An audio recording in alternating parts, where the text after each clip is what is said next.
Well, identifying priorities is quite simply just recognizing and focusing on what's important. What tasks are important for me to achieve my goals and objectives? Identify your priorities. The first thing you need to do is define your goals. You need to clearly outline your short and long-term goals. Short term can be anywhere from 1 day to 1 week to 1 month. Long-term goals are typically things that we're looking at in years. Typically think 2, 3, 5, 10-year. Those are long-term goals.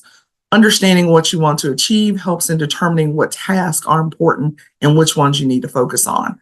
The next step would be assess the impact. What is going to be the impact?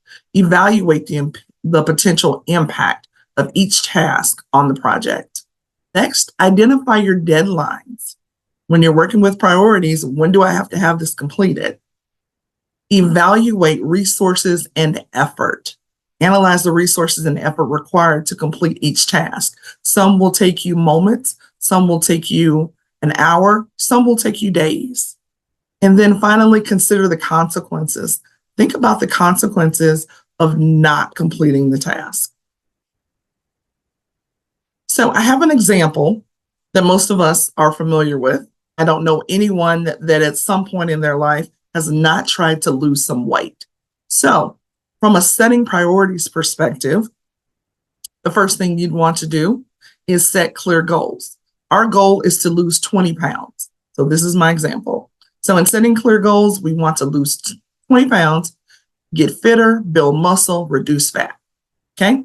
So that's an example of what setting clear goals looks like. The next thing you want to think about is the impact. Okay?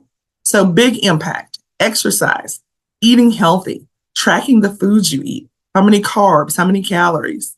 Medium impact, drink more water, sleep more. Put that phone down before you go to sleep so you can rest better. And then a small impact, maybe supplements, vitamins, something of that nature. Set deadlines. Start now. That's a time. Now is a time. So I would say set deadlines, start now to exercise, to eat healthy, to track food. In 2 weeks, I'm going to drink 8 glasses of water a day. Also, start now. Get 7 to 8 hours of sleep. In a month, decide on supplements. So that's setting deadlines. Then also check resources and effort, exercise, time, gym or home equipment, healthy eating, meal planning, grocery or budget, tracking food, use a food diary or app, water. That's something that's easy and cheap. And then sleep, you want to develop good sleeping habits. And then lastly, considering the consequences would look like, okay, what are the consequences if I don't exercise? Well, you'll have slower weight loss or you'll have no weight loss. Unhealthy eating, you'll have no weight loss or possibly weight gain. Not tracking this, well, if you're not tracking what you're eating, there's a potential for overeating. Not drinking water, not only dehydration, but we have seen where water increases our weight loss. And then poor sleep, you'll have poor energy. And then typically when we have poor energy, we make poor food choices. So this is an example of what it looks like to set priorities.